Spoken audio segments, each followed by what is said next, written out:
Hello everyone, I'm Ankit and you're watching StudyIQ IAS English channel. Well, in the past few weeks, many students contacted me asking a particular query that we want to prepare for UPSC exam, but the trouble is that we are also working somewhere.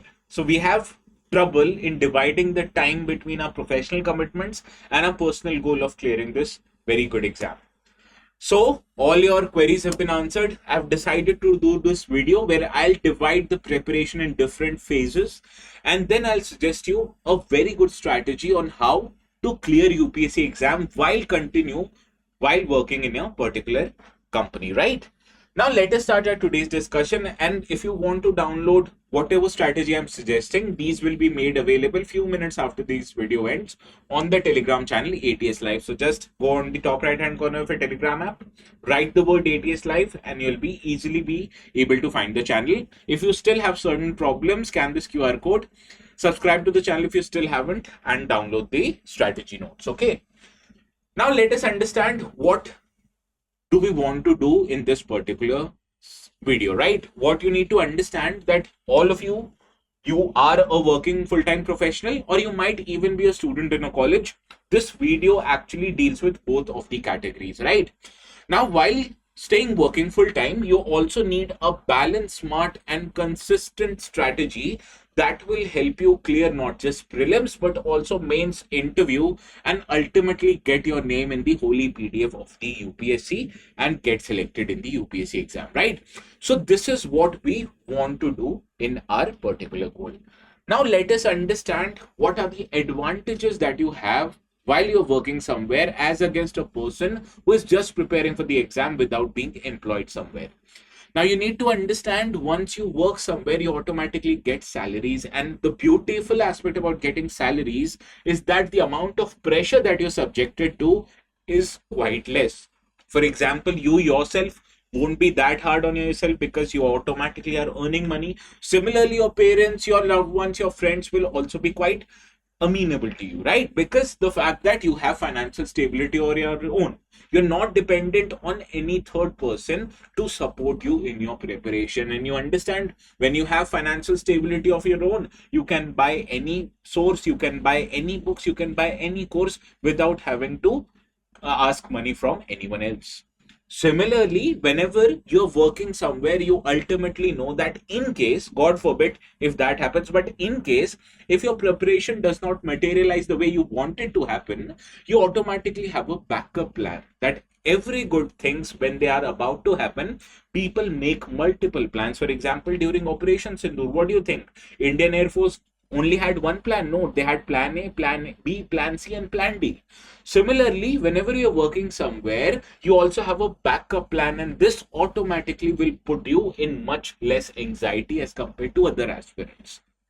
Also, when you're working someplace, you're meeting 10 to 15 different peoples every day, and automatically your worldview changes. You're not static, you're dynamic in nature, and this makes you more mature and develops your perspective by understanding perspectives of different people, right? Also, when you're working somewhere, you automatically have a ability to manage your time in a much more efficient and a better manner as compared to other people. So you are able to plan better, you're able to execute your plans better, right? And therefore the identity that you get is not just because you're preparing for the exam. The identity, it will be from your educational background, from your professional background, and from the knowledge that you get in your UPSC prepares. And this, having a balanced identity, having a set job, will ultimately help you give an edge in the UPSC interview whenever you are going to appear. So these are the benefits that are provided to people who are working somewhere, people like you, especially if you're working in the private sector, right? Now let us understand what are the different phases of your preparation. Obviously, you can't prepare in a single manner your entire preparation journey. You'll have to divide your preparation in different segments or in different phases. And the first phase would start by building your solid base or building your solid foundation, because you can't make a big building with a weak foundation. You have to solidify and reinforce your foundation if you want to clear this exam. So here your goal must be to finish the standard sources, that is NCERT, standard books like Lakshmikant for polity, Spectrum for modern history, and also have a sufficient base so as to you are aware of the current events, right? So here you need to dedicate about 1.5 years of your time, about 12 to 18 months, which will help you get a solid foundation. And you will understand in our today's video, I am giving you more than sufficient time understanding your constraints, that you're giving about 8 to 10 hours every day for your professional commitments, right? Now here what you need to aim for is have a weekly time commitment of studying for about 15 to 20 hours, which is a very realistic time frame for any working professional. You will be easily be able to give about 15 to 20 hours every week without fail, right? So this first phase, it helps you develop a better foundation. Now the second phase, after you're done with the foundation part, now it comes for you to consolidate your preparation, and here integrated completion of the every important aspect of UPSC exam becomes important. First, you should start this phase by choosing a particular optional subject. Now there are very important criteria that you can consider while deciding on your optional subjects. These can be availability of material, these can be your graduation subjects, these can be your interest that might have arisen. So all of these factors put together will help you decide your optional subject. We will discuss in much detail about the optional subject in a separate video, but here what you need to understand, with the start of the second phase, you need to have a particular optional subject in mind. And in this phase, you'll have to finish all of your GS papers, particularly the static part of the main syllabus, that is for Indian society, for disaster management, for internal security, for your all these factors. These are static portions of the GS syllabus. More or less, the questions that are asked on these topics in the mains examination, they remain the same. So these all you needed to be done in the second phase of your preparation, in addition to understanding the basics of your optional subject. Also, please do not forget to keep on practicing CSAT, especially if you're not come from a science related background. If you have not studied mathematics, say after 11th or 12th, you need to be regular in your practice of CSAT, because in recent times we have seen CSAT can be quite tricky, right? And here it is the particular phase where you should also begin with your answer writing exercise, and I'll suggest you write 2 to 3 answers every week. Why? Because it will first of all help you deal with the inertia that is associated with answer writing, and it will also help you integrate whatever you have learned in the first two phases in terms of your answer writing. And here your focus while preparing should be on preparing by using your PYQs, that is the previous year questions, right? Because there is no better indicator of UPSC pattern than the previous year questions. So this is how you should do your second phase preparation. Considering you're done with these first two phases of your preparation, then comes the next part of the exam, that is focusing on prelims. So suppose if you're aiming for 2027 exam, right? So ideally this phase should begin from what? January to February of 2027, right? Few months before your prelims examination. And your goal for this phase should be to crack prelims not just by 1 or 2 grace marks, but by getting 120 plus score in the prelims, right? Here, what you need to do is have a revised or a revision focus strategy. You must have referred to standard books, 1 books per subject on an average. And what you have to do in this phase, not read something new, rather you should revise these standard books that you've read previously in the first 2 phases multiple times. Please remember the cardinal rule of UPSC. You don't have to read 10 books once, rather you have to read 1 book 10 different times, and this will help you revise in a much better manner. Or here also your focus should be on prelims PYQs, because there is no better indicator of how UPSC is going to set the exam rather than PYQs. And while doing so, you should also refer to refining your knowledge by attempting different mock tests. And in general, for the first timers, you should aim to give about 30 plus mock tests before a prelims examination, which roughly means that you have to give 1 mock test for 3 to 4 days at once, right?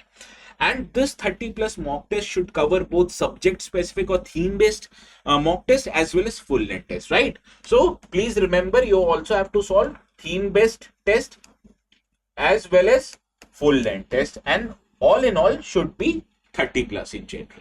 And the most important part here is that please, for the love of God, please do not ignore the CSAT, because CSAT can be tricky. Please get a good book, solve those questions on a regular basis, especially if you don't come from a non-science background. And if you're still from an engineering background, I've seen many people getting overconfident that I'm coming from engineering background, I will clear CSAT. Please do not be in that mistake. Please take CSAT seriously and do not ignore them, right? So this was phase third. Now let us understand what will happen in phase four. Suppose if you have done your phase three quite brilliantly and you're able to clear your prelims examination, then comes phase four, which means your focus should now be on mains examination. Here you should start writing your answers on a daily basis, and there is no better way to start writing your answers on a daily basis than to join a test series in a good coaching institute. And similarly, you can also self-evaluate based on topper copies, but if you ask my opinion, I will say join a good test series. In addition to that, please also take a test series for optional test also, because here you should intend or aim to solve at least 5-6 full length tests before you are going to give your mains examination. Similarly, essay practice is very important. If you practice essay once every week, even if you write one essay every week, you'll be in a much comfortable position when you go and write your essay exam, and you should aim to get at least 130 plus marks in your essay examination. And all of this would be for no avail in case if you forget revising your current affairs, because in mains examination we have seen a tendency that UPSC integrates static portions with current affairs so that you are able to write your answers with both those aspects in mind. So current affairs revision becomes very important. So this is the fourth phase of your preparation, and if everything is right, if you're in the fifth phase of your preparation, this means that you are in the interview preparation phase. Here you should aim to give at least 4 or 5 mock interviews in reputed institutions, because it will help you work on your body language in how you are able to articulate your opinions, right? And for that, daily newspaper, especially a local newspaper, becomes very important. Why? Because it will help you understand what is going on in your home district. And also the panel is expected to ask dynamic topics or dynamic issues, particularly from the optional subjects. Suppose if you have optional subjects like sociology, like political science and international relation, their dynamic issues becomes very important, right? So please make sure to understand the dynamic issues of your optional subjects also, in addition to following a local newspaper, but because it will help you understand each and everything about your home districts, right? Now the next plan is how should you divide your weekly time. You understand, about 8 to 10 hours on an everyday basis you'll have to give to your office work or for your professional commitments, right? So this leaves approximately 14 to 16 hours every day. Now in that, what I'd want you to do is start on a very basic level. Plan to study for about 2 hours every day on weekdays, that is from Monday to Friday, considering you have a 2 days off every week on Saturdays and Sundays. In these 2 hours of time every day, you can dedicate 1 hour for reading either static portion of the syllabus or the optional subjects. On 1 hour, you can dedicate it for your current affairs and answer writing. So evenly spread your time between reading and writing, and you will be in a good position. But then you'll have to compensate for this lack of effort during weekdays by putting a lot more effort during the weekends. Why? Because here you'll have 2 days on a surplus basis where you can stretch easily 4 to 6 hours on an everyday basis for 2 days, which will help you not just finish your backlogs but also solve MCQ and optional model questions.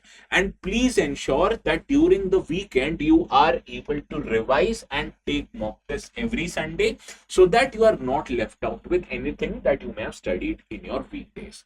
So essentially, managing 2 hours every day on a daily basis can be quite easy even for professional aspirants, and allowing yourself to put much greater effort for weekends for 4 to 6 hours every day will give you a much better time. Understood? Now, let me give you some very important tips, and please keep those tips in mind. First of all, you'll have to be very smart on how you utilize your time. Suppose if you commute on a daily basis, use those commute time and the breaks that you get in office to cover your daily newspapers as well as watching the current affairs video. For example, we do Indian Express analysis on this particular channel every day on 4 p.m. But you also have the ability, or you can also watch these videos later on as per your own convenience. But try to use your commute and breaks to watch those videos so that you are left with surplus of time whenever you reach back home. Also, for the love of God, please minimize your different distractions. This means all dating apps, social media apps like Instagram, Snapchat, they needs to be uninstalled from your mobile phone. And why am I saying this? Are they good for you? The answer is no, especially if you're preparing for UPSC exam. Because you understand, some of your friends who might not be pursuing their UPSC journey would be moving on in their lives. They might be getting married, they might be taking a foreign trip to Vietnam or for some other good country, right? And if you see those images, which are perfectly normal for them, but you will be getting easily distracted. You will lose your focus. It will help you get distracted quite easily, right? So for you guys, for the love of God, please minimize your distraction by uninstalling those social media apps from your phone and try to use focus apps like the focus mode in Samsung phones and other apps, which you can minimize the notification that comes in your mobile phones. And also, please remember that you need to follow your weekly targets. Do not aim to follow your targets on a daily basis, because there are many social obligations, professional obligations that might come suddenly, and then you will not be able to give that time particular day. So in that case, if that happens, suppose if you are not able to study on a particular day, try to compensate for a particular week, because you should allow yourself the flexibility to prevent the burnout, right? In addition to that, please use your time judicially, especially Sundays. Do not try to mingle too much with other people. Try to use your Sunday time for full test and revision. And also, in case, so as to help you get your answers evaluated on a daily basis, to ascertain what the other people are doing, please form a like-minded group of people. That is a peer group, a study group. You can even use social media apps like Telegram, like Reddit or Discord to stay updated about what is happening in the industry, right? So the best thing that you need to remember, please try to minimize your distraction. Try to be very smart on how you utilize your time by using your commute times, break times to the maximum extent possible, and try to be somewhat flexible. Because if you don't be very flexible, you'll be subjected yourself to anxiety and you'll be subjected to also burnout, right?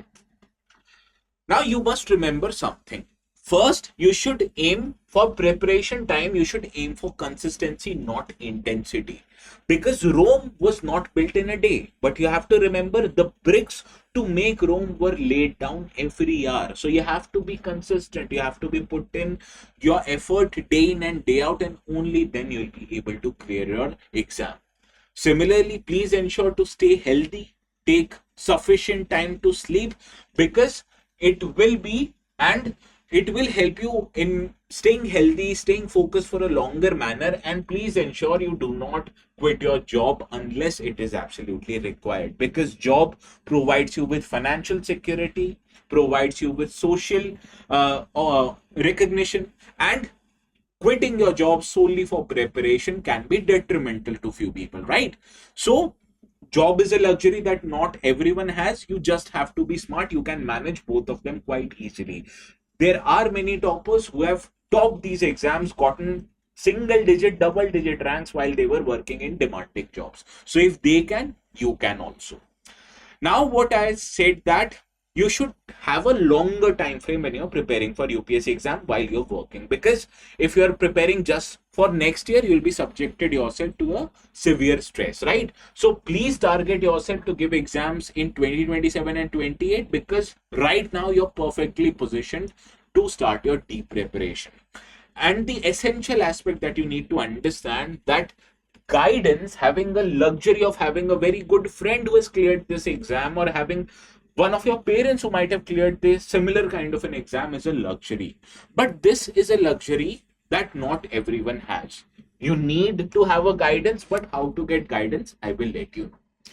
Now you can obviously Feel free to reach out us on the number 9240231070. We will help you out in charting the course plan, in charting how you should divide your times in different subjects by understanding your needs.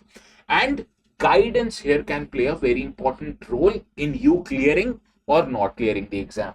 So I have something that I wanted to let you know on how to maximize your potential, how to use your time judicially, and how to get the best possible guidance from the experts. And this is called as the long-term evening batch. Now we have curated this batch specially for people who are employed somewhere, who are studying in the colleges, who do not have 24 hours dedicated specifically for UPSC preparation.